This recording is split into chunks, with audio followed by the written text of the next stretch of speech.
We reach the bottom of the steps and arrive in the 5th layer. As with the others, shimmering walls and cracked stone pillars lead away into the shadows. There are wall torches and pots of oil available, but the professor does not move to light one. She seems dazed, and we rely instead on the light of the remaining electric flashlights. Despite the similarities with the previous layers, this level of the tomb is different, in the sense that bizarre translucent clusters of whitish pink crystal are clumped together over cracks in the wall and against the bases of the pillars. Some are no larger than a handful's worth. Other such groups are big as barrels and glitter spectacularly in the light of our electric torches. But I struggle to appreciate their beauty now. I can focus on nothing but the loss of Ronnie. My thoughts are interrupted by a muttering from Dave to my left. "Running out like that into the hall. What were you thinking? You could have gotten yourself killed." "Unless you failed to notice," I reply through gritted teeth, glaring at the abhorrent man. "I was trying to save her teammate." I look around the faces of the group. Aziza at least has the good grace to look ashamed. I can't help but notice that none of you came up with any kind of plan at all. I mutter angrily, still shaking. Guilt finally becomes visible in the professor. She sighs. It's deep and sad, and her voice shudders as she pushes the loose strand of white hair away from her forehead. "I had no plan," the professor admits, whispering through the dark. "I was faced with a challenge, and I couldn't come up with a plan. In the moment, I had nothing. I let him down. Ronnie, I let him down. And Sathos too. And I'm sorry." Dave shifts where he stands. "It's no one's fault, Layla. It was an accident." An accident. I try to play through the events of the previous layer in my mind, but it all happened so fast. We were running, and then Ronnie stumbled. He fell. He crashed into the vase. Or was he tripped? I think about the altercation in the main hall, the one with the obelisk and the 4 pillars where we found Rocco's back. The way that Dave shoved Ronnie away, the quiet conversation between them, the glimpse of fear I saw in his face. And the headphones, the fucking headphones. On the last 2 floors, we've all heard music playing in the distance. Has Dave been expecting these tunes? What the hell does he know exactly? What is going on? But I know one thing for sure. I don't trust him. I don't trust him at all. An accident, I repeat. Sure. A tense crackle of electricity passes between us in silence. Then he breaks my gaze and strides on down the stone corridor. We follow. The professor, it seems, is lost deep in thought. "Hey," Aziza says after a while. "Guys, you need to see this." She beckons us over and holds out one of her arms, palm upwards. Across her skin, forming like the butts of sweat, are tiny crystals in the same shade of pinkish white as the ones we can see clustered around the stone. We watch in amazement as they grow slowly but steadily in size. And once they are large enough, though still more than a few millimeters in width, they slip from her arm and fall to the rock below with a soft clink. Watching this curiosity makes my own skin itch, and as I scratch, I realize that the same thing is happening to me. I hold out my arms and watch the little crystals form. One on my left arm, 2 on my right, then another on my left. They grow and shiver, then start to slide, falling down to the floor. It happens to Dave and the professor too. It doesn't hurt. It just a little. The professor catches a couple before they fall and puts them into a plastic bag, then pushes it into one of the pockets of her backpack. The crystals form in greater numbers as we get further and further down the corridor. I feel them slide down the legs of my trousers and bounce off the edges of my shoes. I can see them bud on the back of Dave's neck. And as for the professor, occasionally Professor Winterfield gets stuck. She has to force her boot up from the rocky floor, accompanied by a crunch and a little rain of shattered crystals from the sole. I watch the fingers on her torch hand become bound together by the encroaching crystal. She has to keep swapping her grip, clenching and shaking her fingers to disperse the glittering pinkish white. She twitches her neck, and a small shower of the crystal shower down over her shirt from the shadow of her jawline. She rubs it in frustration. Fascinating, she mutters to herself. Quite fascinating indeed. I tug at my collar. I feel a collection of crystals roll down the back of my shirt. The air becomes thicker and thicker. I'm having to take deeper and deeper breaths with every step. Aziza stumbles, and I have to reach out to stop her from crashing into the professor beside her. It's becoming really rather difficult to think. The corridor rounds a corner to the left. To the right, an enormous but narrow-necked face sits on the floor. The carvings of hippopotami across it, alive with the dancing reflections of unseen flames. The light comes from around the corner, and we come to an uneasy stop, crouching and peering around it as a team. There's a fallen section of stone for us to hide behind. And hide we must. Because, to my dismay, the orange glow of the torches reveal a dangerous and unfortunate scene. An enormous chamber, maybe half a dozen meters or so ahead. A stone table sits in the center, and upon the table lays a corpse. 9 men surrounded this table, and they all attend to a different task. The skin of their chests and shoulders fades and peels back into grey-green scales around their necks, and these scales carry on up over their shining, snake-like heads, eyes bright, yet black. One of these men is chanting in a low and terrible voice.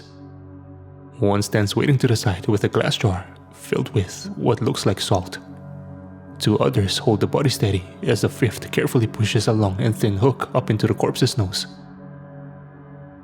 I watch in disgust as the man angles the hook, and carefully, cautiously draws it back out, and with it a clump of grey-pink mass. Brain tissue. A mental image of the monster on the 3rd layer, hungrily tucking into Sethos' brain, comes to me, and my stomach convulses as I suppress a gag. A collection of animal-headed jars stand on shelves of stone alongside, and beyond is something I can only describe as a river of fire. It appears from behind a rock wall and winds off out of sight behind another. But the section that is visible is a deep and fast-moving red-orange flow. It bubbles and hisses as it churns. And above this grisly scene, are a series of relics in shining metal and gold, held to the roof of the layer by long ropes and hanging about a meter or so above the snake man's heads. Some are small, some are much larger. One such item is the head of a crocodile, enormous and not dissimilar to the head of Amit, the Soul Eater. But this one has been carved from stone and layered in gold. And beside it is a cage that holds a human inside. I slam my hand to my mouth and stare. It's Ronnie. Shivering and pale, dark shadows dance across his face. His hands are clutched feverishly around his shoulders. But it's Ronnie alright. And he is alive. And I think Dave sees him too, at the exact same moment. Time seems to slow down as the man raises his gun. He closes an eye and lifts the weapon up into his line of sight, pointing at the ceiling, pointing at Ronnie, and his finger drops down to the trigger. No! I scream out, reaching out and grabbing the gun, yanking back down to the ground as it fires. The noise of the gunshot booms around the chamber as the bullet ricochets off of the stone floor.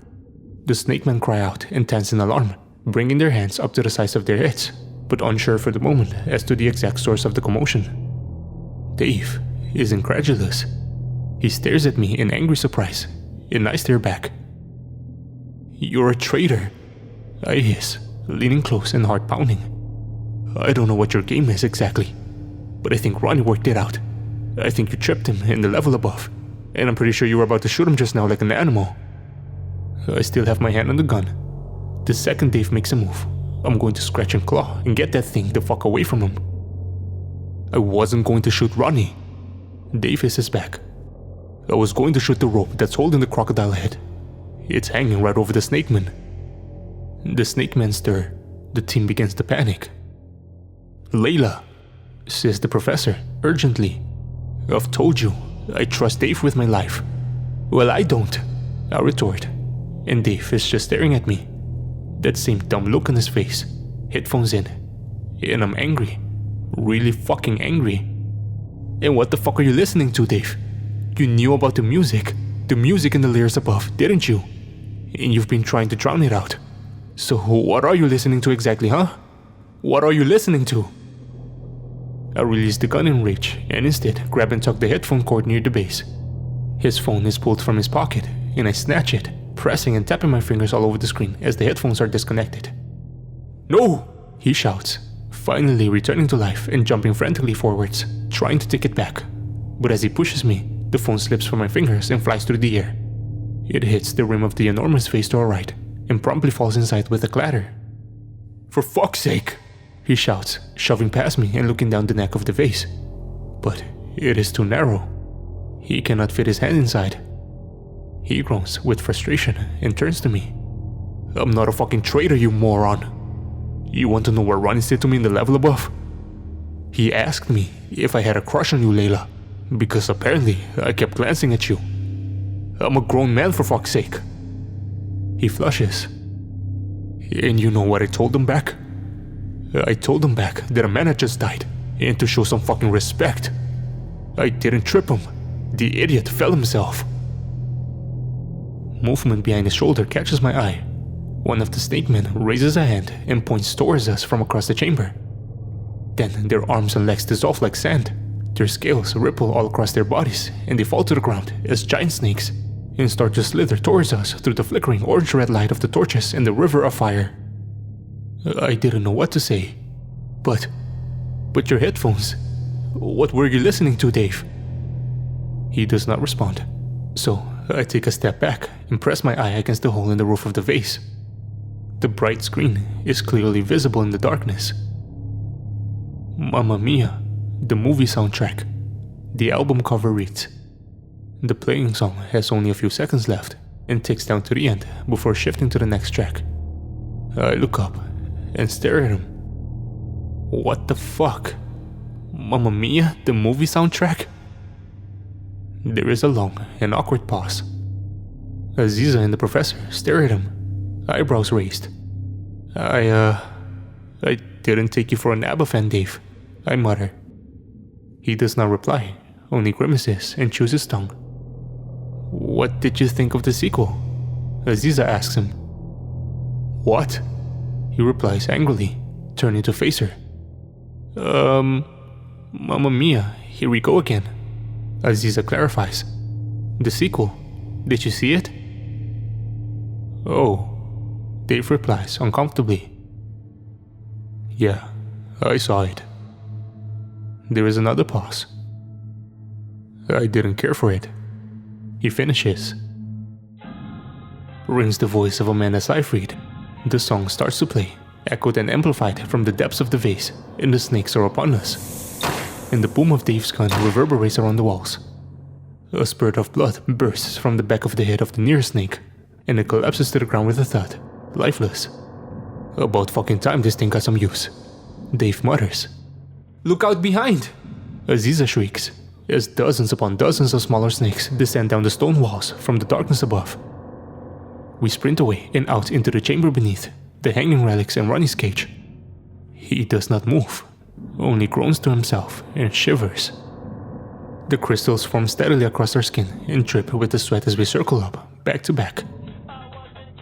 The male vocals join in, and the snakes rear up towards us, hoods flashed and teeth bared.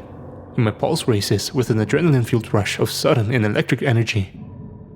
I grab a hold of Rocco's knife, still affixed to my belt, and draw it out with a wild swing. So Dave isn't a traitor. He's just a prick. Very well then. And I bring around the knife in a quick arc, at the exact moment that the enormous cobra before me strikes. In a shower of blood, it cuts through the cobra's jaw and it reels back with a shrieking hiss. Duck! Dave bellows from behind, and I do so as the bullet tears through the air above, plunging into the monster's head. A second, and it goes down with a crash. The song hits the chorus, and the bass thrums ridiculously around the chamber, in rough and chaotic time with the blasts of the gun and the frantic swings of the blades. The professor grunts with rage as she forces her arm from its locked position, sending bursts of shattered crystals into the air. She jumps up onto the stone table, kicking the occupying corpse over the edge. It smacks into the ground with a wet splat, and she draws a knife of her own from her backpack, short and curved. It appears to be made of 2 different metals and sparkles in the light of the torches. The professor, clearly struggling with her movements, dances like a flickering flame as she delivers blow after blow to the approaching snakes. The giants and the smaller creatures slithering up the table sides. I feel one wrap itself around my leg. I cry out in alarm, but to my amazement, Aziza grabs it in her bare hands around the neck and with a scream flings it far and away across the hall and into the river of fire, where it dissolves into nothing with a burst of steam. Another loud bang echoes around the chamber, then 2 more quickly follow. The ringing in my ears becomes one with the warble of the music. A shot goes wide, and I swivel to see Dave brought to the ground, writhing madly with one of the cobras above him, fangs embedded in his shoulder. The professor brings her glittering blade up through the mouth of one of the snakes in my peripheral vision, and I rush to Dave's aid, hacking and slicing at the back of the cobra's head. "Guys!" Aziza screams as she kicks and strikes down at the approaching slithering creatures. I force the blade in as deep as I can with a geyser of hot, dark blood, and have to put my foot against the snake's enormous body to retract it again, stumbling with the effort. One of the fangs is still embedded in Dave's shoulder. Pulling it out leaves a nasty gash in his skin, visible through his torn shirt, dark and wet. He staggers as he stands. "Dave!" I shout into his face. "Dave!" "Fucking hell," he mutters in response, in shock. I grab the gun from his hands and point it at the closest snake. It plunges deep into his chest, and I fire again, this one going through the head, and I dodge to the side as it falls. I've never fired a gun before, and the muscles in my hand ache at once with the recoil. Aziza crashes to the ground beside me, staring up in horror at the cobra that rears above her, hissing, eyes wide and shining. I bring around the gun to fire, but the chamber is empty. The trigger clicks uselessly. The jaws of the enormous snake hang low. It tenses, and with a whip of air from the direction of the stone table, the professor's glittering blade strikes the beast in the side of the head. It wavers, still hissing, and Aziza reaches out for Rocco's knife, bringing it up in a quick motion and slicing open his chest with a grunt of exertion. The snake drops. It is the last. As it connects with the rock of the ground, the remaining smaller snakes seem to lose interest. They alter their courses and slither away, back up the walls and into the cracks, disappearing quietly into the shadows. And the song comes to an end. I slump to the ground exhausted, suddenly and painfully aware of the ache not only in the muscles of my hands, but all across my body. The track switches over to Meryl Streep's rendition of Super Trooper. The professor jumps down from the stone table with a grunt of effort, every step sending little bursts of crystals from her joints. She squats down by the nearest cobra and pulls the knife from its head. I gasp for breath. "Professor, you've had that knife the entire time?"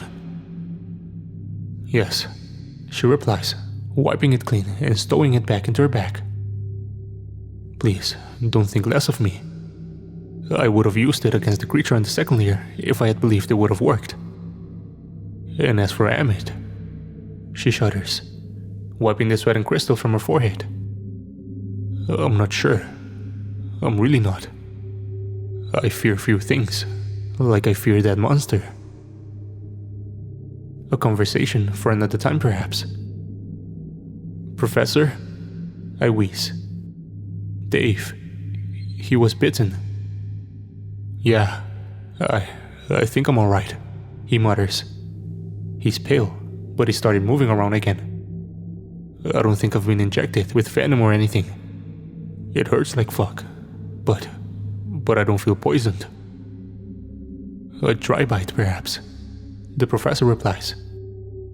"We'll keep an eye on you nonetheless. I'm carrying a syringe of anti-venom, for the Egyptian cobra at least, but it really should be administered in a hospital setting. If you have any difficulty breathing, any blurred vision, let me know at once and we'll abort the mission at once and get you out of here." I reflect properly for the first time on the difficulty we have faced as a team on getting down here, on the monumental task that lies ahead of us upon our return to the surface. I wonder how the professor expects us to abort the mission at once. I think about the sudden appearance of her twin metal blade.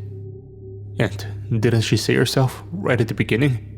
We will not stop nor halt the expedition, nor make the turn back until we have successfully found and rescued Rocco. And in fact, now that I actually consider these words, what kind of attitude is that for an expedition?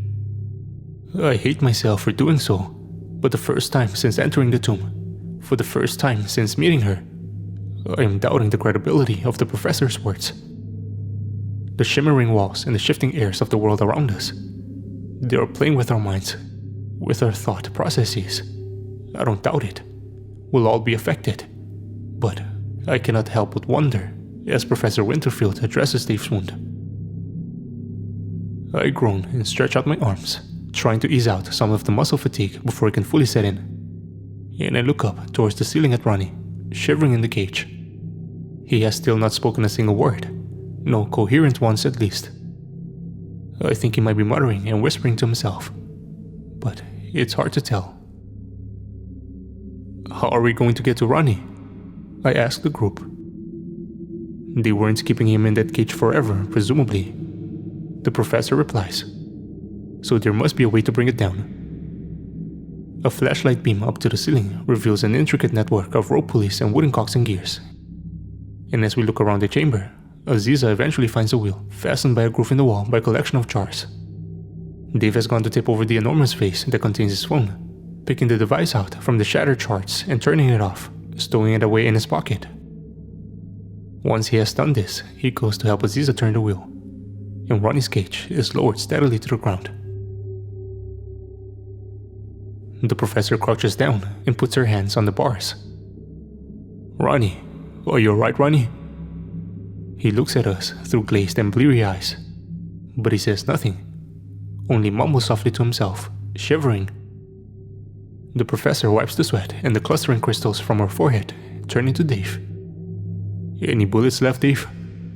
He reaches into his pocket for the tin the professor gave him on the third layer. Only the silver ones. We've got 2. She nods. Let's get our man out of here, shall we? And she gestures to the lock on the cage, before stepping back and covering her ears. We do likewise, warning Ronnie to do so as well, but he doesn't respond. Dave loads the gun, takes aim and fires. The ring that sounds like the single beat of a wind chime, high and clear, echoes through the chamber with a blast of accompanying light from the barrel, and the lock is shattered. The door creaks open. Aziza crouches down and crawls forwards, squeezing Ronnie's arm. Hey Ronnie, are you okay? Talk to us.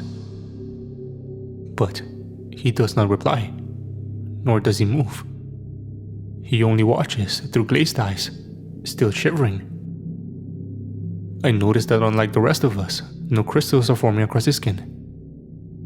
I shake a few from my hand as Ronnie twitches. What are we going to do with him? I ask the team. We can't just leave him here.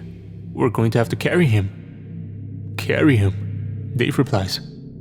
I don't know. Couldn't we leave him here for now at least? Then grab him on the way back to the top?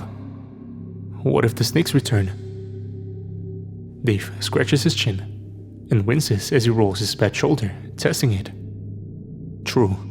He grimaces. Alright, guess we have no choice. Come on, fella. And he reaches down and drags Ronnie from the cage with a grunt. I help him. We prop the man up between us. He's heavy. This is going to be difficult. But if the professor is correct, then there's only one more layer to go. We nod at her, and she nods back, and at a much slower pace, we leave the chaos of the chamber behind us and continue on around the corner and down the corridor, past walls that shimmer, through an air that hums. The crystals fall from our bodies like glass rain as we push on into the shadows of ancient Egypt. We came by a carving of Ahmed in the rock, frozen in reptilian laughter and watching us hungrily as we carry her latest victim away. A gap in the wall ahead becomes visible through the dusty gloom. A black passage, with steps that will carry us down to the final layer. And just before it, frozen in time, is something else.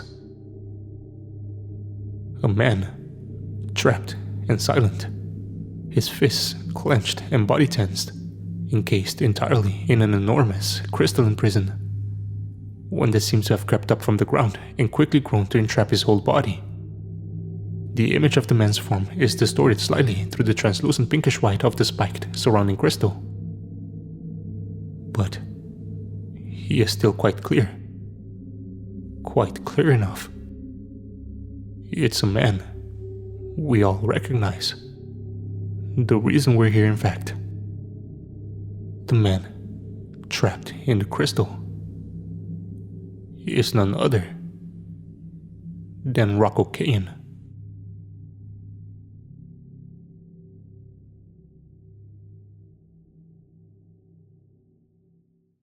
"Rocco!"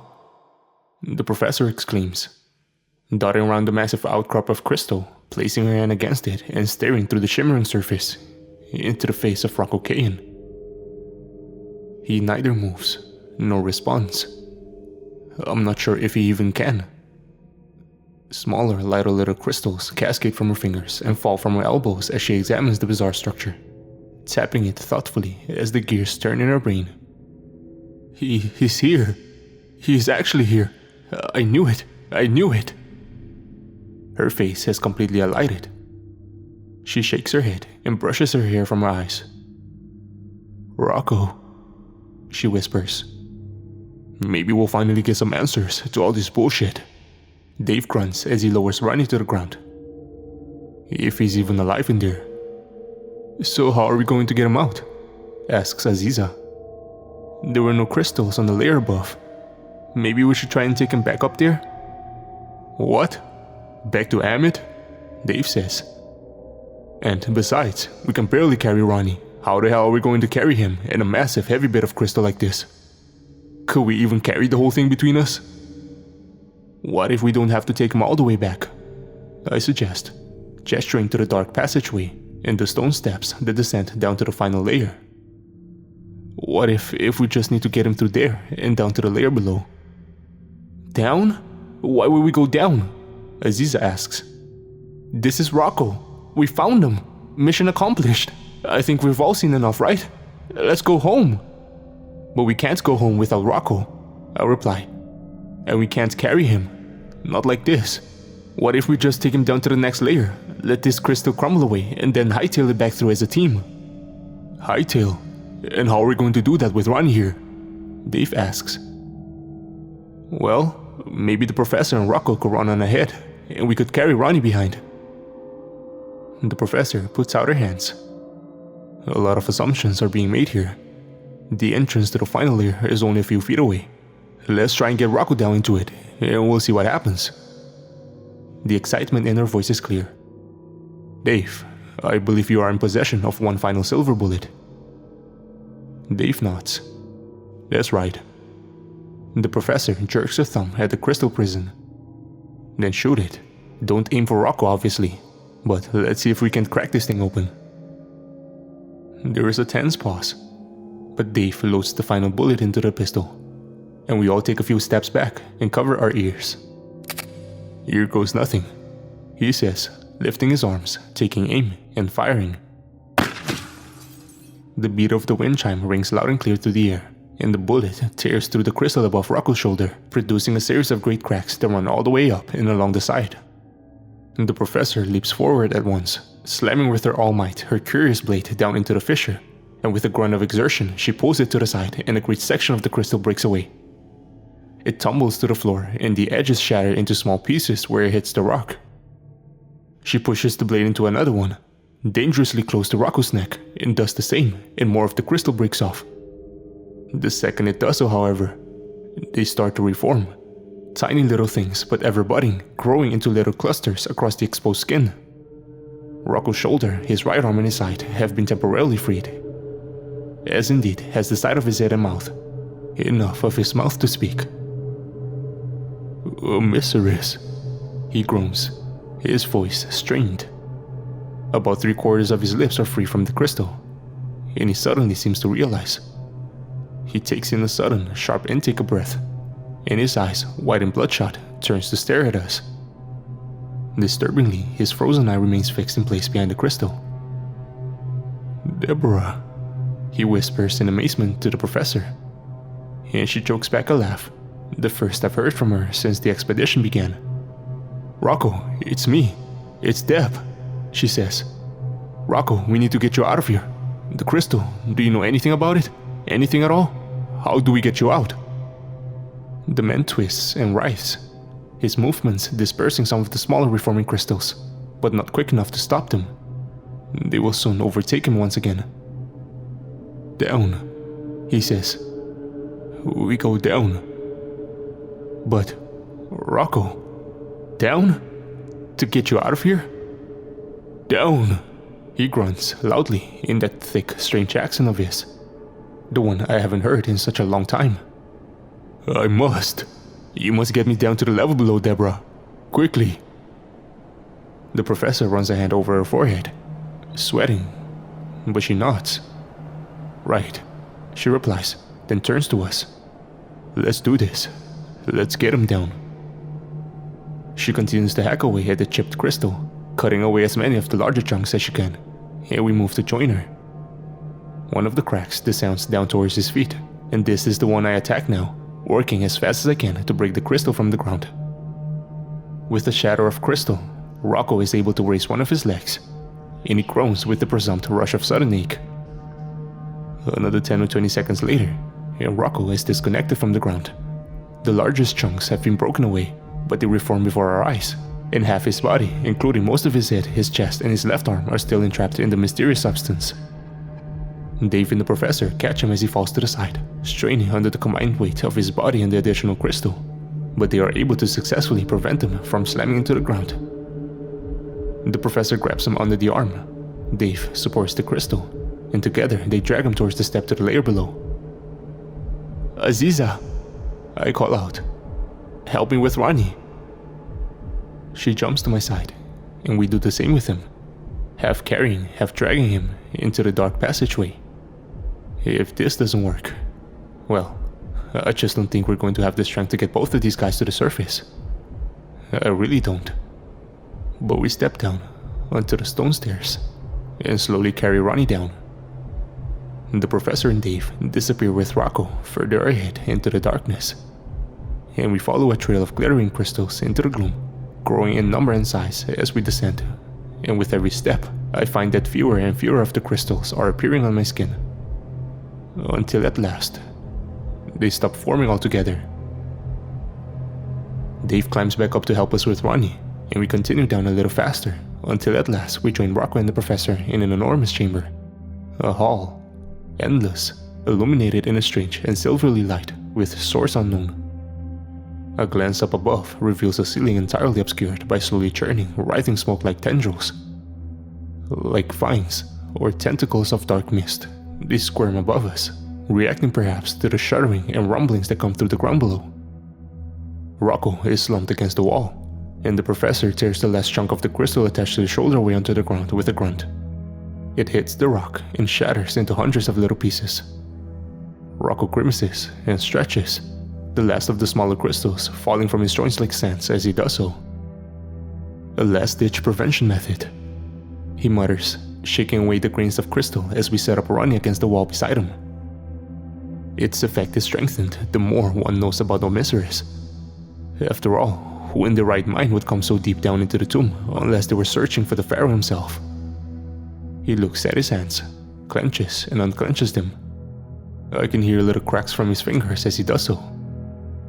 The amulet was supposed to protect me, but I dropped it in my haste in the layer above.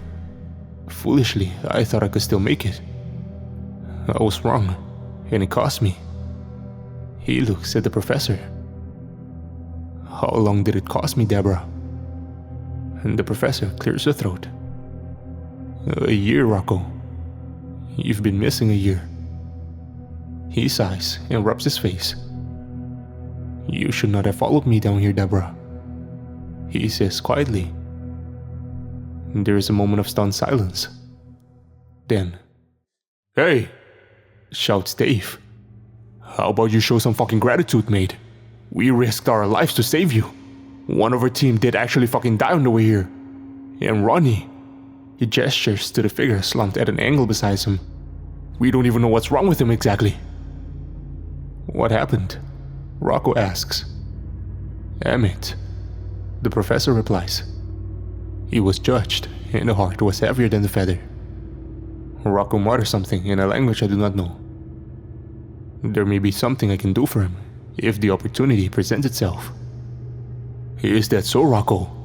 Dave asks, exasperated. "Why did you come here, mate? What could possibly be worth running away from the world for? For risking your life and sanity to venture down into a place like this? What is so important about the tomb of a Miserus that you just had to come down all this way? We followed you down here." "And that was good of you," Rocco replies, levelly. "Very good indeed. But I did not want to be followed, obviously, or I would have left instructions. Perhaps I could have done a better job of clearing away my works before my departure. But I'd done it. I'd actually done it. I'd discovered a way into the tomb. After all these long years, I'd found a way in. And I wouldn't waste another second. If we hadn't followed you, then you'd still be trapped in the crystal. You didn't even say goodbye, Rocco," I say to him through the silvery gloom of the final level, my words heavy in the thick air. He looks at me, properly it seems for the first time. He cocks his head. It seems like he's still coming round from his crystal days. "Hello, Layla." He smiles. "How's your thesis coming along?" "I finished it, actually," I reply. "Though obviously, I had to find a new tutor after your disappearance." His smile falters. "I'm sorry," he says. "Really, I am." "Why did you leave, Rocco?" I ask him. "Why would you just disappear without a trace?" He glances to the professor, to Ronnie, then back at us. "I was ashamed. I still am, of many things. The connection I formed, with you in particular, Deborah." "Why?" the professor replies, startled. "Why would you say that?" "Because I knew it would have to be broken, eventually. Just tell us what's going on, Rocco," the professor says, emotion rich in her voice. "And we can get out of here. We can go back. We can go back to Oxford." Rocco sadly shakes his head, wincing as he stands. "I can't go back. But I can't ask you to come with me either. If you return to the layer above, you will find my back dropped to the floor near the main chamber. The amulet inside will allow you passage back to the desert." "Fuck off," Dave grunts. "I haven't come all the way to fucking Egypt just to wake you up and send you on your way. Enough is enough. Tell us what you know, mystery man." "I'm not letting you disappear again, Rocco," says the professor, squeezing his hand. "So don't try it." Rocco rubs his jaw. "Very well. If you want answers, and I don't blame you for it, then I shall. I shall show you. Leave your man here by the wall. He is in no imminent danger." And maddeningly, without another word, Rocco strides off, stumbling a little at first, but he quickly finds his space, and off he goes through the chamber, surrounded by silver-gray shadows and beneath the dark and swirling tendril mass that covers the ceiling above. The professor follows at once, elation at his rescue mixed with confusion at his reaction. She does not seem quite sure how to react. Aziza and Dave and I stand in place a moment longer, looking at each other, before following uneasily. This is not how we pictured the rescue of Rocco would go at all. Certainly not how I pictured it. The professor is in love with Rocco though, that much is abundantly clear. I'm a fool for not realizing sooner, all things considered. I can see it in the way she looks at him. I wonder why I never noticed it back at Oxford. Maybe she didn't realize then either. Maybe it was Rocco's disappearance that forced the professor to confront her feelings. "Who is this man?" Dave asks under his breath. I think on the picture that we discovered in Rocco's satchel, the old and faded photograph of the man that could well have been Rocco with a group of explorers. I think on the journal extract that the professor showed me herself. And truth be told, I do not know anymore. I do not know this man. But our questions are about to be answered. A bright and blue flickering flame has been growing steadily in strength as we made our way down the ancient corridor, and we now stand beneath it. It hovers, suspended between the rumbling ground and the slithering world above as a spherical ball of blue flamed fire, and the light of it reflects like water in Rocco's eyes. They look old, I decide, and sad. He closes them for a moment and takes a deep breath. Then he speaks some words, low and powerful, in a language I do not recognize. Friction shivers through me as his voice reverberates around the chamber, and the man raises his arms up to the fire. His hands, I notice, have begun to bulge and warp. In the same manner as the walls on the second layer, the same manner in which the professor's own hands were shifting before she turned us all to stone. His eyes flash like silver lightning, and he throws his arm out wide, and great streams of blue fire burst from the sides of the sphere, dozens of them connecting together like rivers or veins, like a network of neural pathways. They spread out above us, sparking and crackling, and through them, I see two boys playing by a lake, lined with palm trees and full of sparkling water. They are outside, and the desert sands twinkle in the light of the sun beyond. A temple, ancient by design, but clearly only recently constructed, stands in the near distance. The boys are the two from the murals, the carvings on the fourth layer, the layer of Amit, the Soul Eater. They are Omisiris and Amkaro, the boy pharaoh and his younger brother. I watch through the crackling, rippling light as the boys laugh. They play, they run and jump from place to place. The elder brother, Omisiris, is clutching a wooden toy, a little boat, one to be played with upon the surface of the water. They are competing for ownership of the boat. Omisiris is teasing Amkaro. He holds it out of his reach. He pushes him away, playfully, either failing to notice or willfully ignoring Amkaro's growing frustration. Amkaro feigns a reluctant surrender. Then, as Omisiris lets down his guard, Amkaro lunges forward, shoving into him and jumping for the boat, grabbing the toy and gleefully sprinting away from the water and out over the sands. Omisiris is winded. Knocked to the side he falls, and anticipating the splash of the cooling water, he makes no effort to defend his falling body. He does not anticipate, however, the enormous rock that lurks below the surface. A stray and unused piece of building material, perhaps. His head strikes the side, and that is all it takes. His consciousness is knocked from his body. And face down, he breathes in great mouthfuls of water. And he passes. Amkaro comes to a stop beneath the shade of a palm tree, gasping for breath, laughing at his victory over his elder brother. He turns. He calls for him from across the beach. He shouts Omisiris' name, but he does not realize anything is wrong, until he notices the blood. The boy panics. After a long and terrible pause, he makes to run back to Omisiris, then changes his mind and hits for the temple. Then, again, he turns back and returns to Omisiris, the tears already flowing. He grabs his brother and hauls him up onto the sands.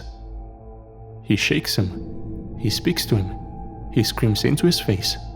He uses his hands to open Omisiris' mouth, reaching in and trying to pull out the wet lake sand that has become stuck in his gums, his teeth, his tongue and throat. He slams on Omisiris' chest, desperately. Then, he runs again, sprinting desperately to the temple, shouting, crying for help. The scene in the blue fire warps and changes. Time passes. The sands swirl. And Amkaro is crowned the pharaoh of Egypt. He does not smile as the name is lowered onto his head. He shows no pride, no joy, and no gratitude as he stands and surveys the thousands of subjects that bow down in the sand before him. Only guilt. The sun sets. The moon rises, over and over again. The wind blows through the trees of the Nile, and as the years pass, Egypt descends into a slow chaos. Emperor cowers in the dark. He neglects his duties and instead pores over his scrolls, ancient even by his own standards. He whispers with banished priests in the shadows of the kingdom's borders. My eyes reflect the brilliant blue of the flames as Emperor draws and carves circle after circle, shape after shape on the walls of an enormous chamber. Some of these shapes are light. They speak to Emperor, and he speaks back. I watch as he grows into a young man, as his shoulders broaden and muscles grow. He commenced the construction of bizarre and enormous buildings. The shadows of one such structure failed to fall in the way expected, and with an angry voice and dark shadows of his own beneath his eyes, he orders it to be torn down and built again from scratch. We watch Amkaro grow steadily into a man before our eyes. Energy ripples around the chamber, and my hair is blown about my face. I cannot look away.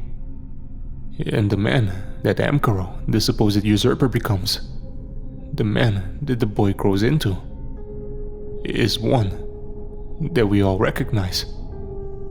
He stands before us, with his arms raised, and eyes bright with silver glow. He is Rocco.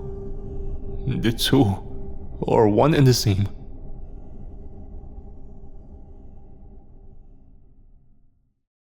A tear falls from Rocco's eyes and slips down his cheek as the man he was, Amkaro, stands alone in a chamber of colossal size.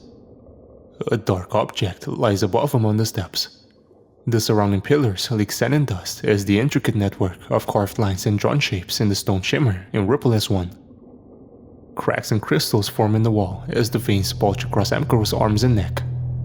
He roars with bitter determination, eyes aglow, shaking with adrenaline as he raises his hands. And the object on the steps begins to twitch. It rises too. The mummified body of his brother, Osiris. Energy flows from the patterns in the wall through Amkaro and into the corpse of Osiris. The boy's biting tears and cracking, his embalmment failing, and the moisture is drawn from the surrounding air to reanimate his body. Color returns to the boy's skin, but it is disjointed and incomplete. Amkaro does not seem to notice his falling, however, and laughs with mad fevered delight. The sound is soulful, a heartbreakingly preemptive expression of success. Osiris! Amkaro cries out with delight, dropping his arms and relaxing his body, stumbling and running over to embrace his brother at once. But Osiris only screams. The energy in the enormous chamber did not dissipate as Amkaro dropped his arms. It instead hangs dangerously in the air, and as Amkaro squeezes his supposedly reanimated brother tied to his chest, the mysterious forces seem to change their allegiance.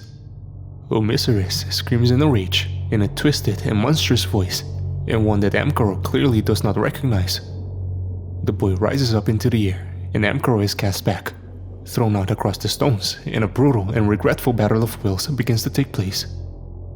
The energy leaps from pharaoh to pharaoh. Amkaro bellows in pain and confusion, convulsing under the pressure.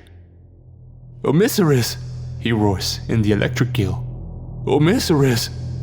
But whatever malevolence has awoken in Osiris's body does not respond. It only redoubles its efforts. The pillars shake. Stone chunks fall from the building ceiling. Servants and soldiers rush into the chamber from all sides. And one by one, they are mercilessly cut down as the energy finds their throats and bursts them from the inside out. One by one they fall. A woman in royal garb races towards the two figures. She screams desperately, but her fate is no different and no less sudden. Her throat explodes in a shower of blood and light, and down she goes like a rock. Amkaro shakes his head madly from side to side. He begins to chant. Under great strain, he rolls his hands and moves his arms like flowing stream. His voice becomes louder and louder and louder until there is a mighty and rolling boom. Light bursts from between the two combatants, and dust is blown violently out at all angles as pieces of the wall and ceiling come tumbling down. And when the dust settles, there stands a weak and spiritually broken Amkaro. and the boy Mysteris, trapped in a cluster of smoke-like tendrils, the same kind that can be seen on the ceiling above and around us right now, the ones reflecting the blue of network of flames. The tendrils in the vision seem to keep Mysteris from moving. They bind him, but he is very awake, and his eyes glow as he sends them out like hungry and vengeful tentacles towards Amkuro. The man throws up his hands and crystal bursts from the stone beneath, entombing Mysteris and tendrils together. And yet, the boy's eyes still flash.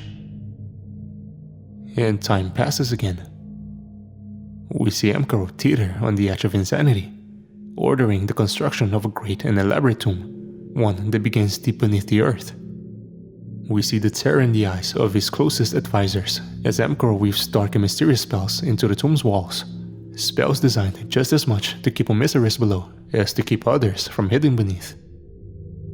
I will return for him, Amkuro repeats, over and over. His words in the blue flames, ancient Egyptian, yet echoed around our chamber in a way that we can understand. I will return for him, when my abilities allow, when I possess the knowledge, when I have the strength to save him. I will return. I will come back for you, Mysteris. I promise. And as the seasons pass, the tomb grows taller.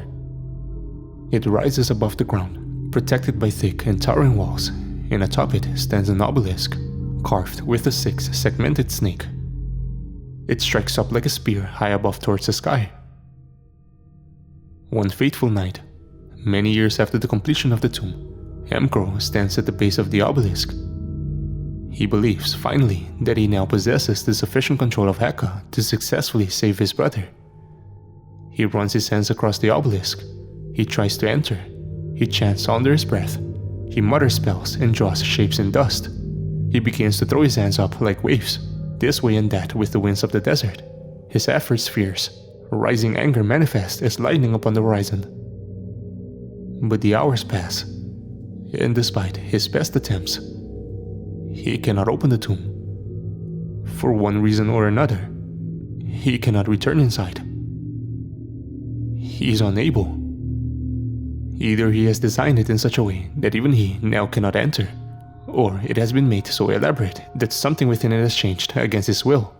The components necessary for entry have been altered and taken from his control. Or perhaps, maybe, it is Amkuro who has changed. In this moment, however, the exact reason makes no matter. The result is the same. Amkuro screams. He curses himself. He curses the gods. And in his rage, he raises great shards of red-blue crystal all around as the thunder rolls through the sky. They burst up from beneath the sand, and one rises up from the stone. It shoots up like fire, hardening at once and trapping Amkuro inside. And he falls, entombed in the crystal. Amkuro falls. He falls in the dust in the dunes of the desert as the thunder brings with it the winds and the sandstorm strikes, the worst in fact that Egypt has seen for 1,000 years. Amkuro is buried along with most of Mysteris' tomb, and he is lost. And as the centuries pass, as the layers of sand that surround the tomb gradually rise and rise, he is forgotten. For thousands of years, Amkuro lays hidden in his frozen and self-made prison. The shifting sands and rumblings of the earth draw him this way and that, a bizarre and unwelcome anomaly in the desert. Until one morning, the side of his hand, trapped behind the shards of crystal glass, is raised above the surface of the dunes and is noticed by the keen eye of an explorer, a soldier perhaps, in a passing regiment of the army of the British Empire. I recognize him too. He is a slightly younger version of one of the men stood in the photograph we found in Rocco's bag. The explorer calls to his comrades, and together they spend a time trying to dig the sands away from the surrounding crystal. The passing of the sun would suggest they do this for several hours before leaving, then returning the next day in greater numbers with ropes and camels. The crystallized Amkuro is hauled from the sands and dutifully chipped away at by the man on site. Piece by piece the crystal is broken away, until Amkuro is able to take a deep and shuddering breath. He stares at the strangers in confusion and horror. He commands them to explain the disappearance of Osiris's tomb, as he cannot comprehend that it has been long buried beneath the sands. The soldiers, of course, do not understand.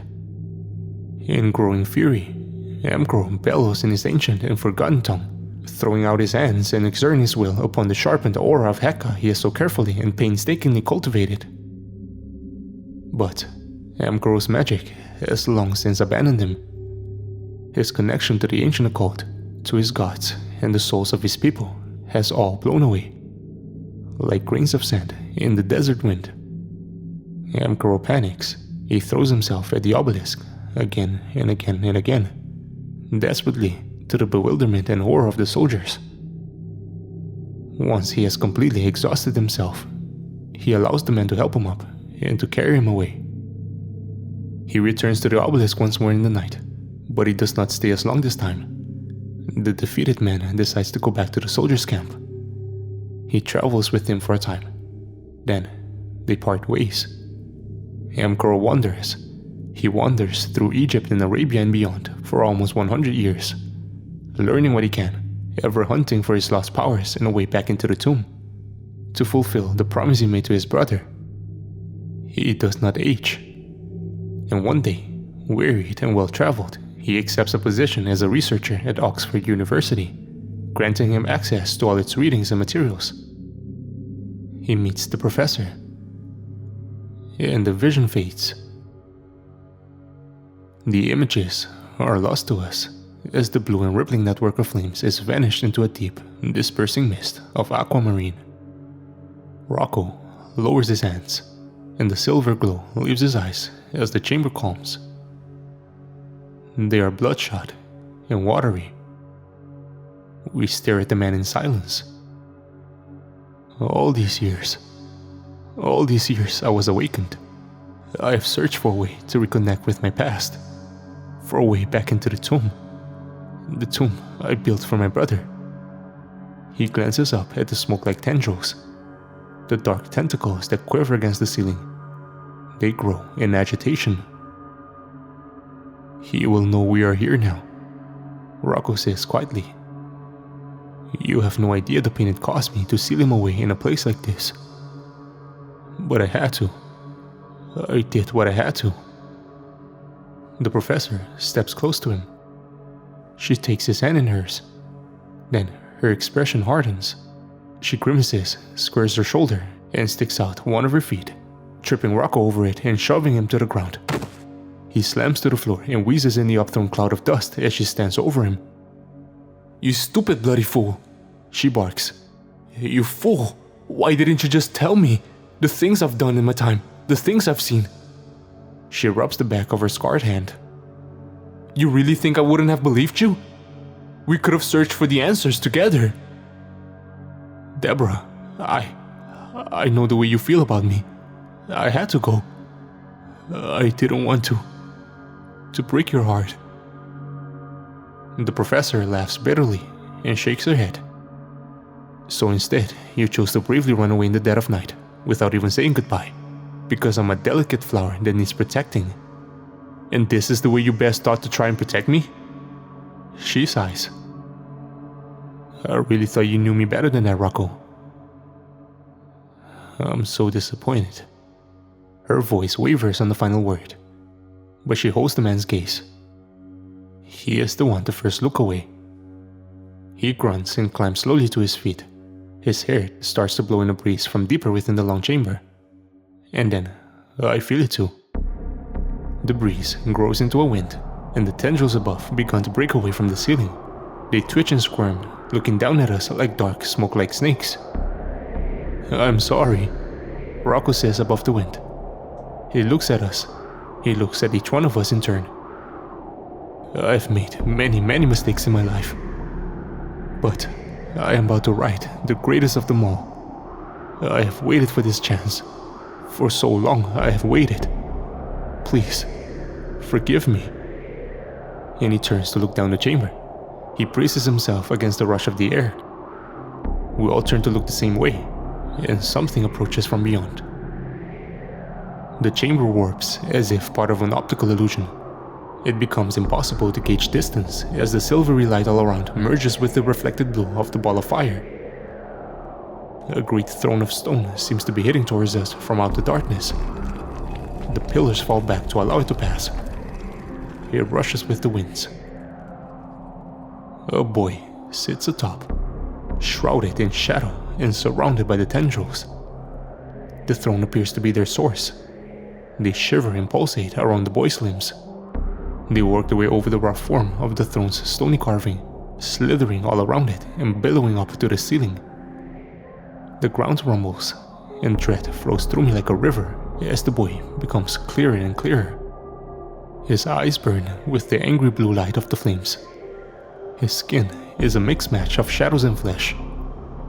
The throne grinds to a halt, and the boy rises to a stand, struggling bitterly against the tendrils as he does so.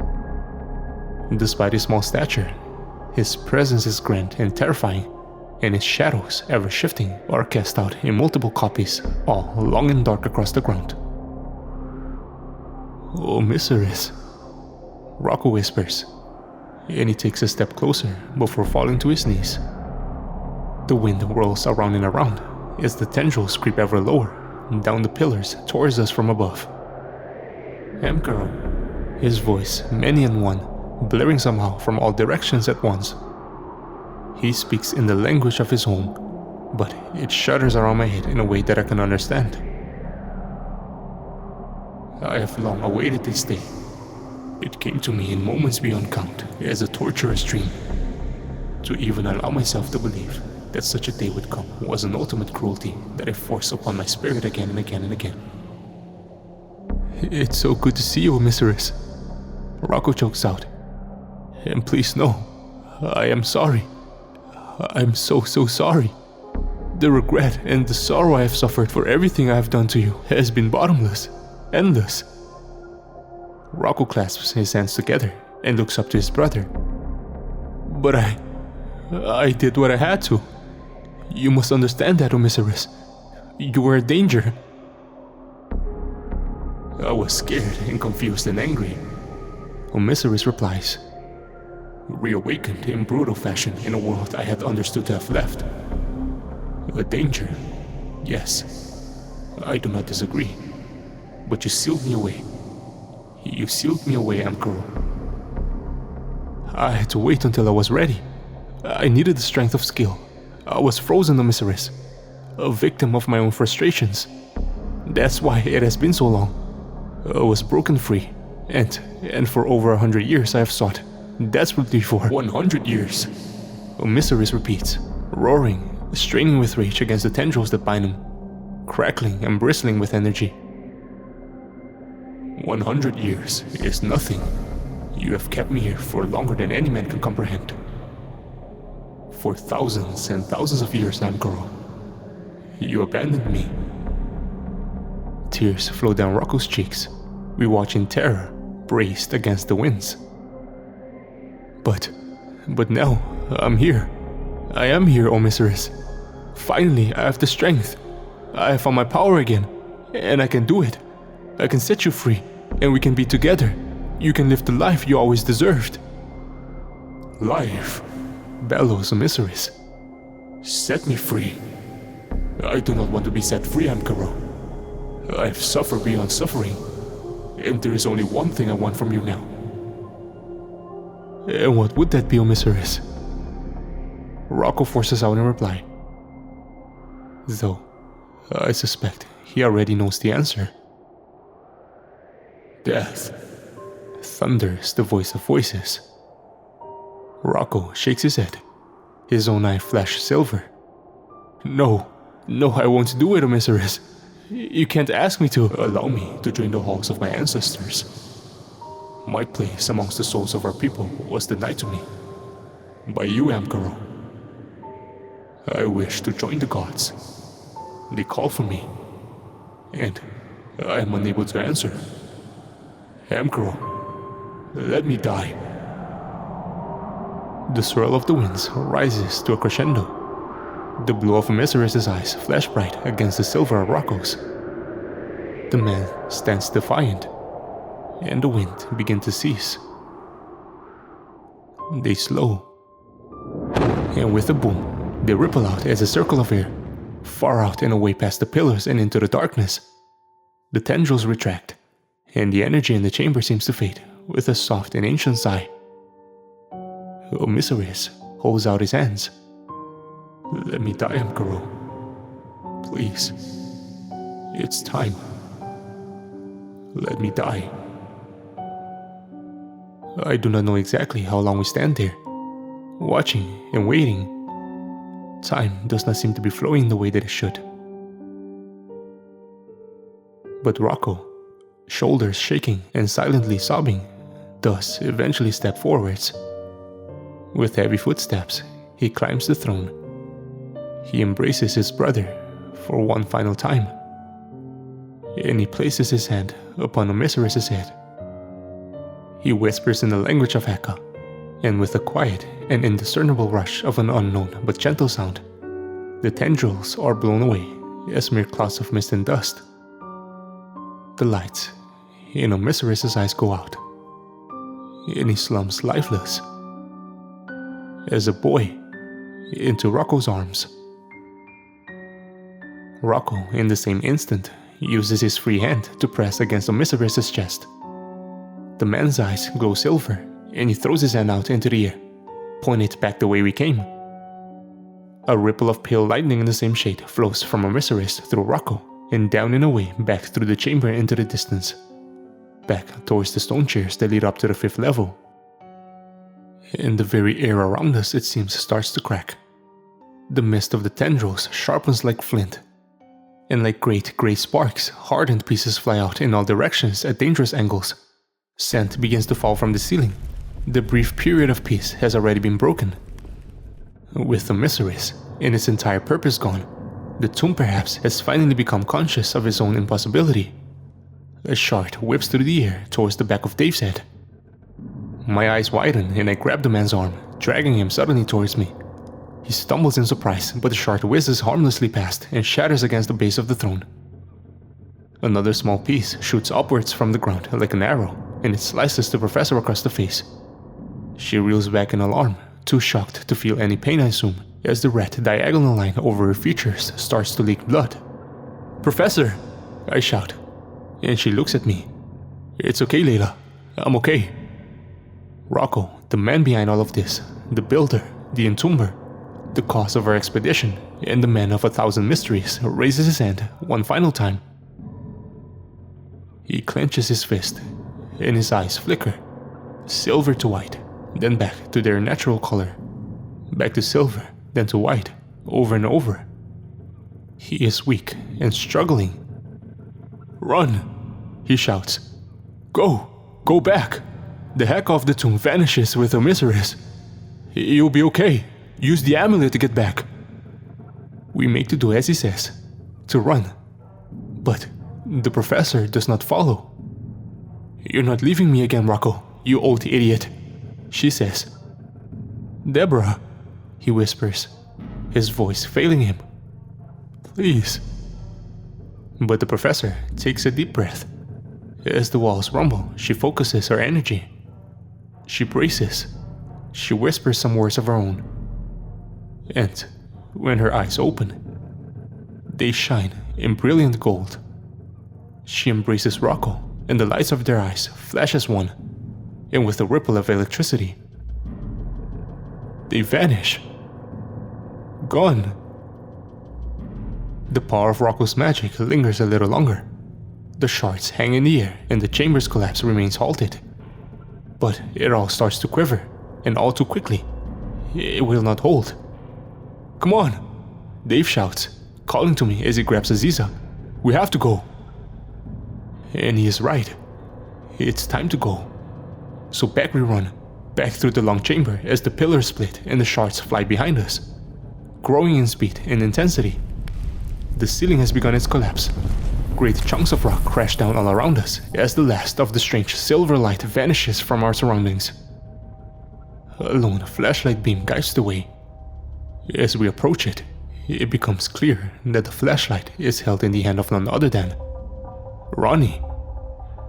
"Guys," he says in that wonderful Irish accent, What's going on?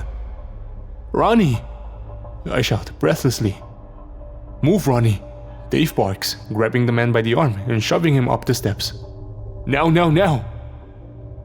And we clamber chaotically back up the stairs. Us remaining four. Leaving behind us the collapsing shadows of Egypt. And so, it's been a month now since our expedition to the tomb came to an end. I'm still at Oxford, studying for my PhD. I have a sabbatical planned soon though, fully funded, one that'll take me across the world. Our return journey back up through the layers was, thankfully, an uneventful one. With the influence of the Heka of both Emissaries and Rocco, or Amkaro I should say, having vanished from the tomb, the levels became much less imposing. The walls did not shimmer, no curious songs played through the air, and every layer seemed much smaller. It was quite sad really in a way. There were no more snakes on level 5.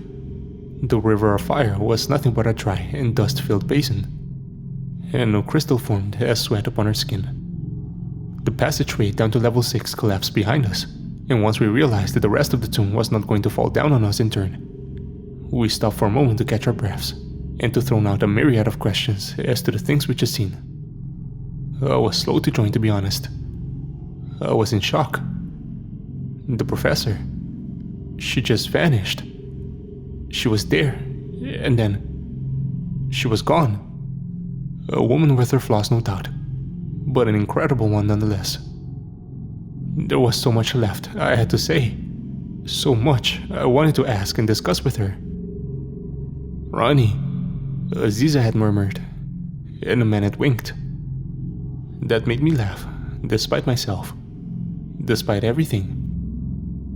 The man's shirt was burnt clean through around the chest, and a silver, crisscross scar had formed in his skin. He told us how he felt a sudden shock, an electric awakening, and returned to consciousness alone in the dark. We all had our theories, but I think mine won out. He is the one we accepted at least. The heart is the only organ left inside the body during the mummification process. I had said to them, and they had listened. I think Rocco used the last of his strength to transfer Emissaries' heart into Ronnie's body. Or his essence, or his life force or something. Do you still feel like you, Ronnie? Aziza asked. Well, I don't feel like anyone else. He mused in response. I chuckled again. I sounded a little like the professor just then. We continued our ascent. We were cautious as we crept up to level 4. But again, the walls were still. There were no growling from beyond, and Amit was nowhere to be seen. We didn't stick around, just in case, but we did grab up Rocco's back, along with the amulet of the golden scarab. We continued to throw out ideas as to what might have happened to him and the professor. What do we care anyway? Dave muttered bitterly. The more I think about it, the more I feel like a pawn in a game of chess. I would have given my life for that woman, after what she did for me way back. But she's a hypocrite. She harped onto Rocco about honesty when she's been deceiving us all along. Even though the expedition took place over a month ago, far from my office here in Oxford, I can still remember it as clear as crystal. I played through the memory of this return journey conversation in my head. What do you mean? I asked him. What makes you think she deceived us? I don't mention my personal doubts regarding the professor. I want to hear Dave's own thoughts, untempered. You ever consider the fact that the professor ensured that 6 of us came down into the tomb? 6 teammates, 6 layers, 6 tunnels in the ground. She did give us the option to turn back though, Dave. Aziza says to him. She knew we weren't actually going to turn back. She read us like open books. He grumbles. How badly did she actually need us, do you think? Us specifically, I mean. Or were we just there to make up the numbers? She was wrong, obviously, but maybe she thought she needed 6 people for a mission to be a success. 6 members of the team for 6 levels. Lambs to the slaughter. No, that's nonsense, Dave. The professor would never do that to us, I reply. But I can't help thinking of the carving on the obelisk. The first obelisk in the desert, with its 6 segmented cobra. The cobra with knives embedded in its 3rd and 6th segments. I shiver. And I'll tell you another thing. Dave continues. It's pretty fucking lucky that we found Rocco, all things considered. How exactly was the professor planning on getting us out of here without Rocco's amulet, huh? He never told us how he managed to bring the thing in here with him. And the professor clearly had no idea, or she would have brought ours along too. But we did, I reply. We did find Rocco. Yeah, and a bloody good thing we did, Dave murmurs in response. We walk in silence for a while. The 3rd level is empty. There is no monstrous figure sat at the head of the table, and the table itself is unadorned.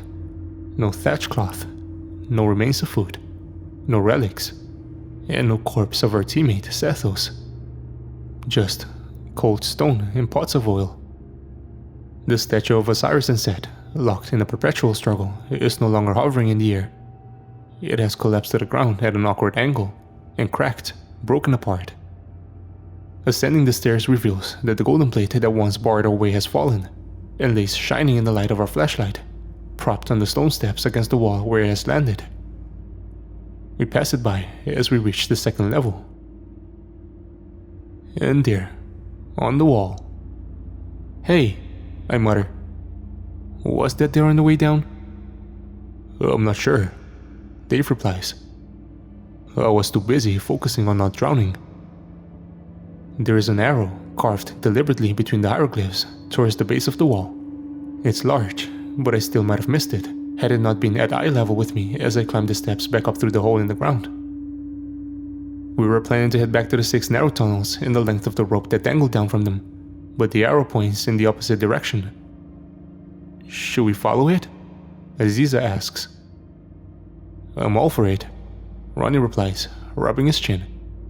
Anything that might keep me from having to climb up that awful fucking hell tunnel. And so we follow it. The corridor leads for a long time through the darkness, but eventually ends at another set of steps, wider this time, that go up around. We glance at each other, then follow them up. The stairs carry us all the way back to the 1st level, passing through the remains of a shattered section of rock, clustered, I don't fail to notice, with small crystals. We find ourselves once again stood between the enormous statues, the men with the heads of animals guarding the way. And in the wall, by the nearest statue, scrawled in the rock is a message. It isn't long, nor is it signed, but we can guess the author easily enough. Rocco's Haka has gone, but there is still just enough of my own. Though, even now, my power fades, and my time is short. I do not know, nor understand its source. I do not know, nor understand its source. Dave reads aloud, shaking his head. What the fuck kind of way is that to sign off a message, Professor? He strides off back to the entrance, muttering to himself. He is done, I think. He wants no more of this life. A ridiculous bloody madwoman, he vents. A madwoman indeed. I don't think he means it. I think he just feels let down. The professor had her flaws for sure. My own feelings are complicated and mixed. But hell, she was certainly like no one else. One by one, the team uses Rocco's amulet to pass through the wall, and each time they disappear, the amulet is left behind, hanging for a moment against the stone before falling to the ground and waiting for the next person to pick it up and loop it over the neck. It holds the last of the Heka, perhaps. I do not know, but it is fitting that we cannot take it with us. Dave goes first, and then Aziza, and then Ronnie, and then finally, myself. I linger before I leave the tomb. Just for a moment, I cast the beam of torch over to the wall. The wall with the intricate carvings, the series of drawings that Satos had shown me upon our arrival. The first picture shows me a woman huddled over a man, collapsed on the ground. The woman is scarred across her face, and she looks scared. The second picture beside it shows the man standing on a podium and speaking to a large gathering.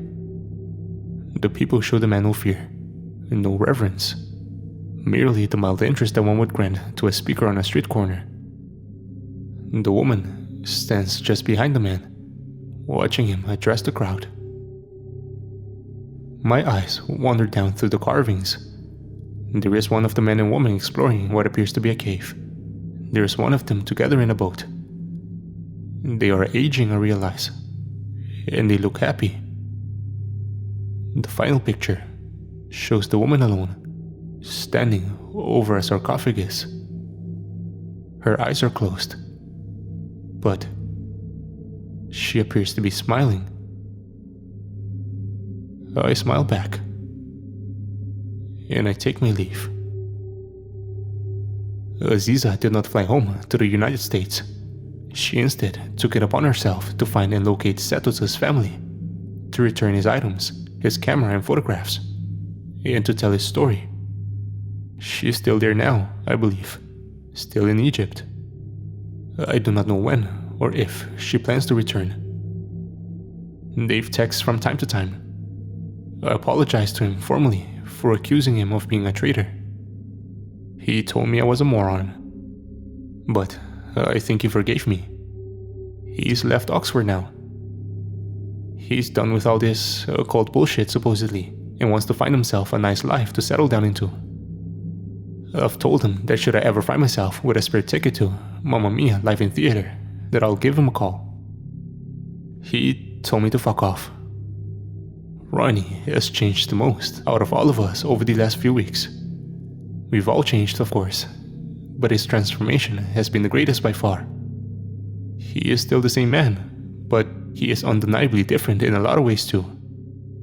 He jokes less and has become much more softly spoken, but he also seems more content with his lot in life. He spends more time appreciating the world around him. Through him, I suppose, Osiris has a chance to live out the life he was denied in a way. The boy Pharaoh's heart beats on. And I'm still here, still at Oxford. Dave may have sworn off the occult, but I could never do that. Not in 1,000 years. How could I, after all the things I've seen? After all I've done? After the wonders of the world have been so opened up to me? My sabbatical starts soon. I'll need to prepare for the expedition. I wonder if I should find anyone to join me. I'm sure it wouldn't be too hard to find volunteers.